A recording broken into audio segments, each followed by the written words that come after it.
When you fully understand this statement in the bottom of your soul, not just as a post on your Instagram profile, but when that enlightenment hit, for me, it changed my whole paradigm.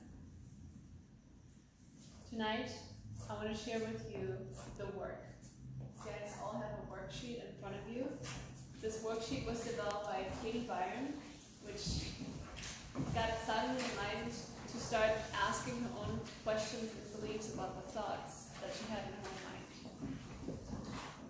And I asked JP to volunteer to do a session with me that today is an example to explain this method. Because I wanted to prove to myself and everyone that this works for everyone, not just for me. When you step into this knowing that no one but yourself can hurt you, you step, like Ed said, outside of being a victim into a new paradigm that gives you complete freedom. And it's the most amazing experience that was ever imparted to me by a coach, and that I now use when I coach people to help them step into their freedom as well. So I did a worksheet with JP, and I asked him to describe a situation that was stressful in his life. And the situation that he picked was a situation, an argument with his father.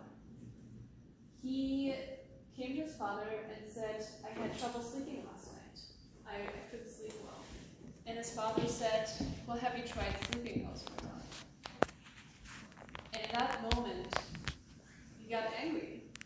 He thought, why is he not understanding me? He doesn't care about me. He's not even asking. It's just such a simple answer. And he boiled in that feeling. Who of you can relate? Right? We've all been there. We just get angry and like, why doesn't he not understand me? And so he was showing this. He couldn't even speak. And his dad was just so puzzled. And JP went on ranting and this feeling of, this is not right. We've all been there. We've all been in these situations. So I asked JP to write down his statements. And this session was 2 hours, so I'm going to give you a condensed summary of one statement that we looked at. It's statement number 2. In statement number 2, JP wrote down, in this situation, I want my father to understand my feelings, frustrations, and where I'm coming from. Right? Yes, that's what we want. And so the first question in the work is it true? And the immediate response is, yes, of course it's true. I want him to understand me. We feel it. We feel the emotion. And then we get a second chance when we ask ourselves, can you absolutely know that that is true?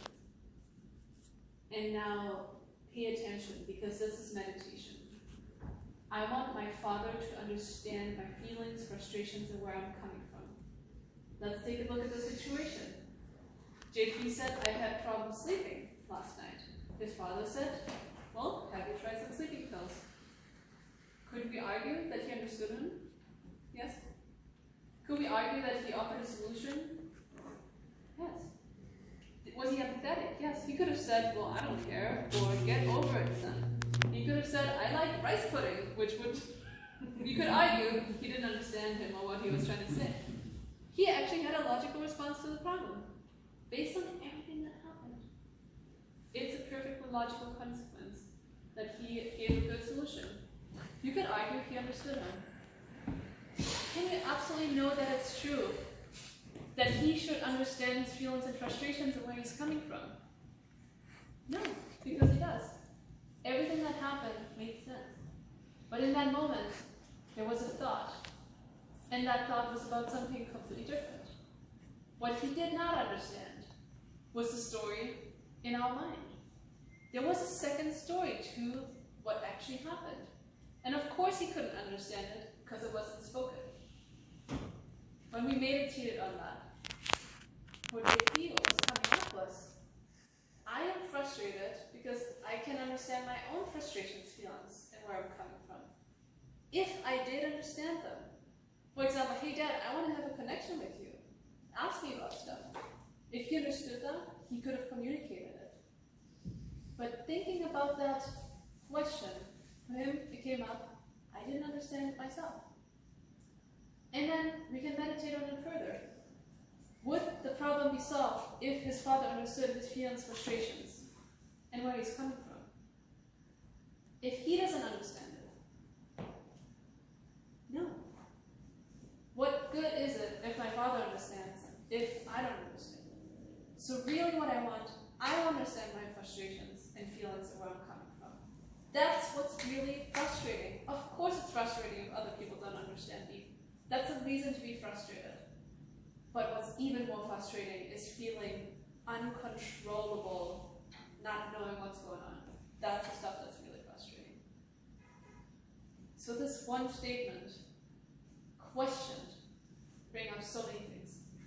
Then the third question is, who am I when I'm believing or feeling that thought?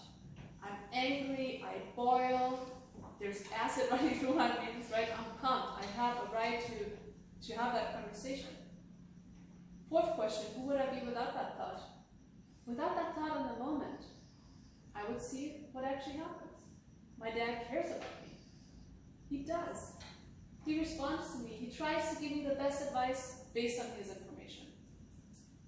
He's not perfect, but he's trying and he's understanding. And then we do the turnaround. And the turnaround is, my father should not understand my feelings, frustrations, and so on. We meditate on that. Another one that he had was, he wrote down, Peter should take more time to understand and learn to listen. Too many times in a conversation, Peter doesn't listen. We're demonstrating he's listening. So we do the turnaround of that statement, and we just sit in it and see what comes up, and it's magical. The turnaround is, I should take more time to understand and learn to listen. Have you been listening to the Father? He just gave us advice based on what we said. We didn't communicate the stuff that was frustrating us in the bottom. So we should demonstrate that we're listening. Thank you for the advice, but really I was looking for this. Stuff like that comes out of the work and it's powerful. It comes out of nowhere, it comes out of yourself. I'm not, as a coach, giving the suggestion. It's the person doing the inquiry who finds this truth, these buckets of truth within them. Too many times in a conversation, I don't listen or demonstrate I'm listening. What happened in the situation? JP was angry. He was ranting. He was emotional. He didn't acknowledge the response. And we've all been in these situations.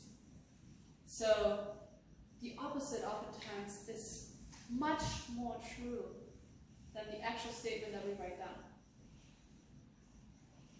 Everybody, I would say, give a hand for JP for this powerful.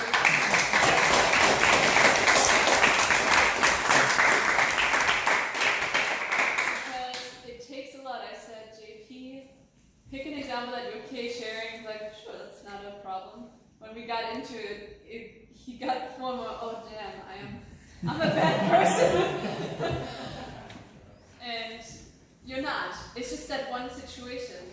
But the funny thing is we look at the one situation and we always find that the turnarounds reveal something much greater and deeper for ourselves. So I invite you all, take the worksheet home, pick a situation that's causing you stress, anxiety, and inquire your own thoughts, because most of the time they're not true. There's something bigger behind it. There's something different behind it. And it's really empowering. Suffering is not necessary. And when we start to question our thoughts, it's like a door to freedom that opens, and it's extremely powerful. I want to close with my favorite quote of Jim Carrey. Our eyes are not viewers, they are projectors, running a second script over what we see in front of us all the time. Fear is running that script, and the working title is